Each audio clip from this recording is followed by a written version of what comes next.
if you're prepared, the problem is not that you're prepared. The problem is what happens to your neighbor who's not prepared.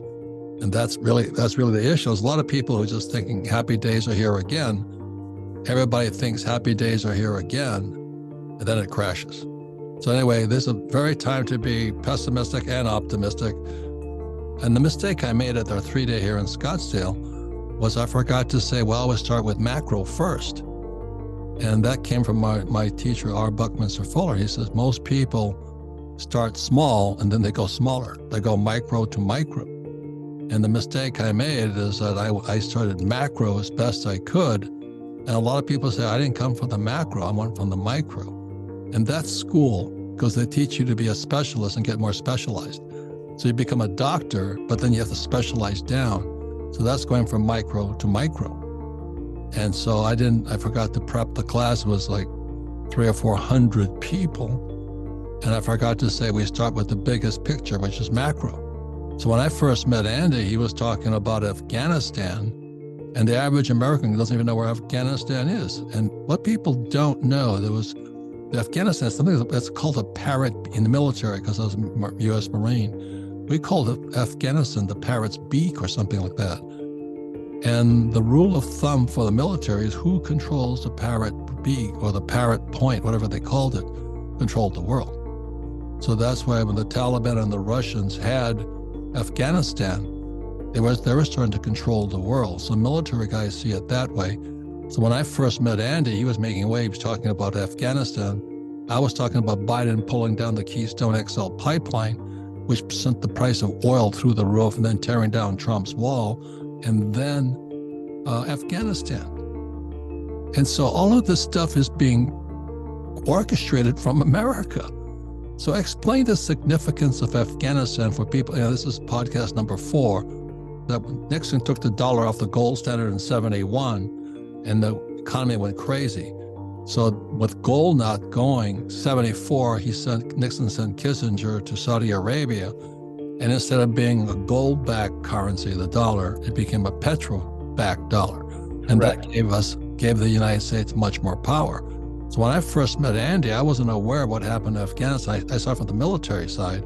We left, $90 billion with the best equipment in the world behind? I mean, thank you, Joe Biden, and your son Hunter. I'm sure he brokered that deal. But you know what I mean? And then Saudi Arabia says, man, we can't trust America. Right. Exactly. And so that's why the oil prices, and first act was to cut off the Keystone XL pipeline, send oil from $30 a barrel to $130 a barrel, which causes inflation.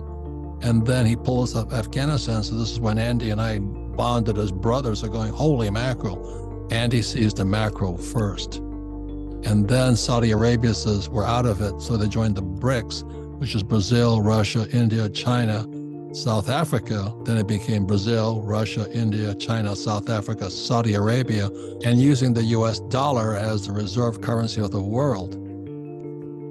But I think, let me get my thoughts together on this whole thing. So when France and Xi of China started buddying, Andy called yesterday. He says, guess what they did? So today's emergency podcast number 4, what does it mean that suddenly France jumped up and I don't know if they joined the BRICS, but what does France and Xi getting together, is that's like, the U.S. has been the big bully in the play yard.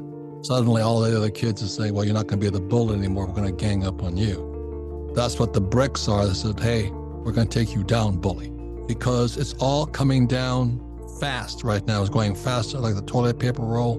It's going faster and faster and faster. And just yesterday, I was talking to Andy about France joining China. France now working with China. That's one of our biggest trading partners saying, screw you, U.S., we're going to deal with China in Chinese currency, not the U.S. dollar. The average American has no idea what that means. So let me explain from a macro on this whole thing. Like I said, we had 3 days, and I forgot to let people know, when you study a subject, you want to go from the biggest picture of all. But our academic system starts small and goes smaller. So they teach you to be a little mouse and then bury a little hole. So you become a doctor and you become more specialized, but you think you're smart. And that's why our CPA in the room, Tom Wheelwright, he says his wife refuses to work with with doctors, because they go from small to smaller. And I'm starting in the biggest possible. So what Andy is talking about here, there's two basic laws that are violated. When Nixon in 71 took the dollar off the gold standard, what happened was that he violated Gresham's law. And Gresham's law says when bad money enters a system, good money goes into hiding. So what happened in 71, Nixon took the dollar off the gold standard, people started, guys like me started buying more gold. The second law is Triffin's dilemma, and that happened in 1944. What happened in 1944 at the Bretton Woods Agreement in New Hampshire is the world said that we agreed that the world would trade in US dollars.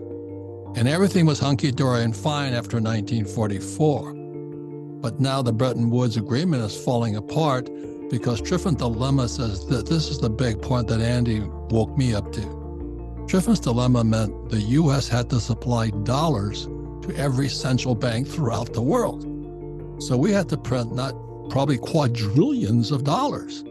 And what happens is when the playground bully, the U.S., and the BRICS nations gang up against the bully, they say, take your dollars back. Mm-hmm. And when those dollars come roaring back into America, we have a thing called hyperinflation. And every time there's hyperinflation, guess what happens? Dictators arise. Yep. And when dictators arise, the murder starts. So Andy gave me one of my precious gifts is every year, it's like those posters hanging behind him, was executive order. An executive order, we talked about, we had General Jack Bergman at our 3-day in Scottsdale. An executive order, he's a congressman now. He and I were both pilots in the Marine Corps. He became a 3-star general. Now he's a congressman. What an executive order means is a dictatorship. You don't need the Congress or the Senate to change anything. They just EO it, executive order it. So now we're a dictator. And please see what I'm saying. That's when the murdering starts. There was a woman there, I didn't have a chance to bring her up, but she's from Laos, she's from Cambodia. And she saw her sister raped and murdered by Pol Pot. But that's what happens when the economy crashes. So Triffin's dilemma violates the Bretton Woods 1944, and trillions of dollars will come floating back across America and we haven't seen inflation yet. Small ebook, big impact, the wealth tree. The only 4 ways that will make you financially free forever. Download it here for free.